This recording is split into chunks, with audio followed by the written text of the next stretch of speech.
UKS dan kantin berjalan efektif itu karena ada tenaga tersendiri. Kantin juga ada tenaga sebagai yang bertugas menjaga kantin, dan juga kalau BK itu memang kalau guru SD itu sekaligus sebagai guru BK, jadi sudah ada bekal tersendiri tentang BK. Kalau untuk perpustakaannya juga kami juga memiliki pustakawan, jadi berjalan. Kalau untuk tenaga BK dan UKS itu kalau di SD itu tidak ada tenaga khusus ya, jadi adanya guru yang diberikan tugas tambahan sebagai petugas UKS ataupun sebagai penanganan BK. Jadi kalau kerjasamanya itu sudah terjalin. Kalau dengan puskesmas itu setiap tahun itu dari puskesmas sudah ada program tersendiri mengenai pemeriksaan kesehatan, imunisasi, itu sudah terjadwal. Jadi dalam satu tahun itu ada beberapa kali kegiatan pemeriksaan sekaligus imunisasi. Kalau untuk psikolog itu biasanya kalau di sekolah kami ada anak-anak yang berkebutuhan khusus, itu akan mendapat rujukan untuk ke psikolog yang ada di puskesmas terdekat. Yang menghambat sebenarnya kalau secara langsung itu tidak ada. Cuma kadang ini kalau dana dari segi dana, kalau sekolah negeri itu kan hanya terpatok pada dana khusus. Jadi ketika kita mau ada hal-hal yang bersifat inovatif atau yang di luar program yang bisa didanai dengan BOS, nah itu yang kadang kami harus mencari solusi, misalnya bekerja sama dengan komite, dengan masyarakat, atau mencari masukan dari yang lain.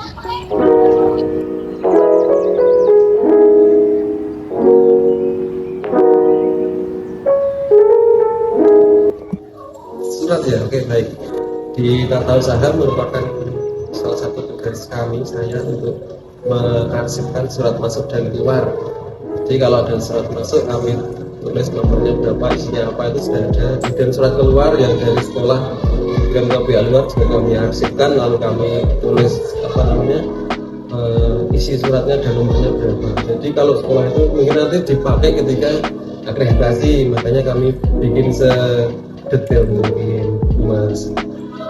Kadang surat masuk itu tidak masuk di tempat saya. Di ruangan saya di sebelah sini, ruang TU. Tapi kadang suratnya masuk di kantor guru sana. Jadi itu ya bukan satu kendala yang berat, cuman alurnya saja yang mungkin ada tidak sesuai ya. Jadi yang menerima sana tidak konfirmasi ke sini, saya nggak tahu info apa, cuma langsung masuk di kantor dan dibaca di orang sekolah. Belum masuk alurnya di tempat saya. Itu sih tidak terekor gitu caranya, tidak terekor. Ya, dari sini masih konvensional ya Mas, ditulis dengan tangan. Kalau untuk surat masuk kami memang memperkerjakan juga tenaga dari perusahaan, karena beliau juga sering standby di kantor dulu yang tadi di sebelah sana itu Mas. Itu nanti juga bisa menerima surat biar saya tidak kelewatan surat masuknya yang mana ya diterima di mana, itu di sana ada forum juga. Jadi khusus surat masuk ada 2 forum, nanti biar saya yang menyatukan jadi satu di PPU sana. Mungkin tidak ada ya Mas, karena kedinasan ya kami harus memprioritaskan tentang keaslian data. Tanda tangan itu pasti kami pastikan tidak ada kepalsuan. Kebetulan di tempat kami ini TU itu menangani tidak hanya persuratan saja. Jadi yang ada di sana itu berkas-berkas seperti data anak itu juga ada di tempat kami. Jadi solusinya kami menggunakan beberapa kabinet atau mungkin lemari atau apa itu biar memudahkan. Karena di SD itu kan masih banyak konvensional ya Mas, print-printan dan sebagainya. Print out itu kan banyak sekali. Itu kami arsipkan sesuai seperti tahun yang pertama 11 tahun, bulan itu, kemudian di atasnya itu nanti ada sub lagi. Ini tentang gaji guru, ini tentang tunjangan guru, ini murid, ini apalagi, itu banyak sekali. Sudah ada plot-plotnya. Sampai beasiswa pun juga ada kami tentang di sana.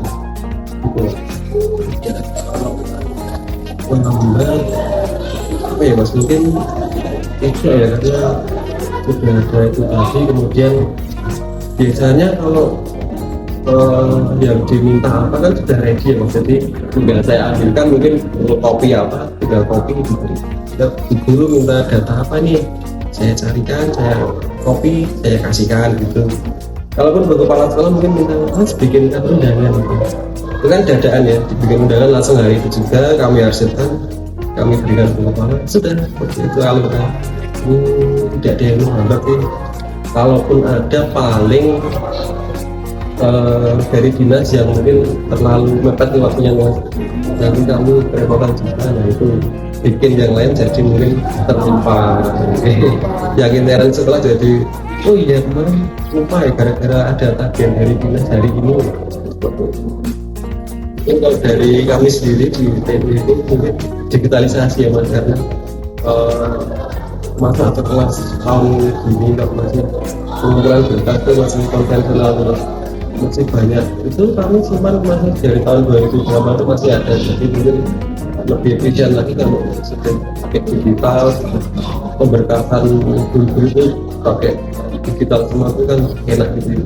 Selama ini kan kalau untuk tunjangan harus kumpulkan data apa itu dibutuhkan ke dinas, itu kan repot sekali.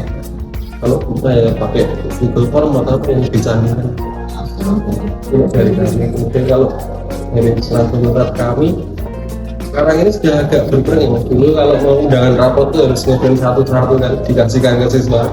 Sekarang pakai PDF aja udah sampai semua, itu udah kemajuan zaman juga. Kami juga ya rada enak itu nggak enak juga gitu. Itu sih sementara ini lancar-lancar saya gitu. Baik di administrasi.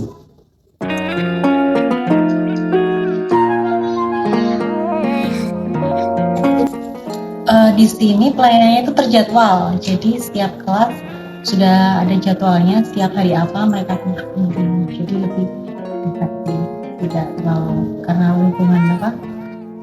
Ini kan juga muridnya banyak tapi tempatnya kurangan ya, mesti nggak begitu luas, jadi ya. Apakah jumlah tenaga untuk perpustakaan sudah mencukupi? Saya rasa belum, karena cuma satu orang. Satu orang tidak berganti gitu gitu. Dulu ada dua, tapi kan kebetulan dua ini basicnya mengajar semua. Yang satu sudah keterima P3K, jadi tinggal saya. Mungkin dari ini perpustakaan keliling dari kelurahan itu, jadi setiap di kelurahan cuma ada perpus keliling, kadang sekolah. Untuk minat itu lumayan ya, apalagi yang anak kelas bawah. Mereka cari tentang buku-buku bacaan, keseringan. Bahkan kadang itu saat karena di sini terjadwal lagi, mereka bukan jadwalnya itu kadang pengen mau masuk gitu. Ya kalau pas tidak banyak diperbolehkan, maksudnya daripada ini kan anaknya juga pengen, terus itu diperbolehkan, tapi lebih jadwalnya aja sih, karena saya juga pembagian waktunya di kelas ataupun di perpus kan, di perpus saat kelasnya memang sudah kosong. Jadi dari setiap kelas itu apakah ada sistem pojok baca gitu Bu? Ada. Setiap kelas, di setiap kelas sudah ada pojok baca. Itu biasanya diambil dari beberapa buku yang ada di perpus juga. Jadi memang sudah ada beberapa bacaan yang ada di kelas. Memang disediakan. Jadi supaya di perpus juga tidak terlalu penuh, nanti di sana misal sudah bosan bisa ditukar terus di kelas bisa misalkan. Tapi sejauh ini juga belum itu sih, jadi mereka cuma yang ada di kelas cuma itu, nanti semisal pengen ganti yang lain apa. Jadi dari anak-anak itu lebih berminat ke sejenis buku bacaan ilmu atau lebih ke cerita atau itu yang banyak gambar gitu? Cerita yang bergambar lebih banyak. Iya, cerita yang bergambar. Kalau yang kelas atas itu udah mulai yang kayak mungkin karena mereka butuh ya, mereka butuh itu ya kalau pas 5-6 yang mencari. Mungkin dari administrasi iya sih, karena sama ini sebenarnya kan dulu ada aplikasinya juga, sudah ada aplikasi yang buat peminjaman itu. Peminjaman. Iya, tapi karena kena petir terus hilang semua ya, jadi kemarin saya dari nol input bukunya. Input buku data buku yang ada di Iya itu kendalanya. Saya pribadi sebenarnya itu kan ini banyak saya nyambil di kelas kan kewalahan. Terus saya juga tidak begitu tahu bagaimana sih mengelompokkan bukunya. Yang ini masukkan ada itunya kan kategorinya itu. Kemarin sempat kayak BIMTEK, tapi cuma pasti kalau BIMTEK kan cuma sekilas, jadi nggak begitu itu mendalam. Sebenarnya itu gampang.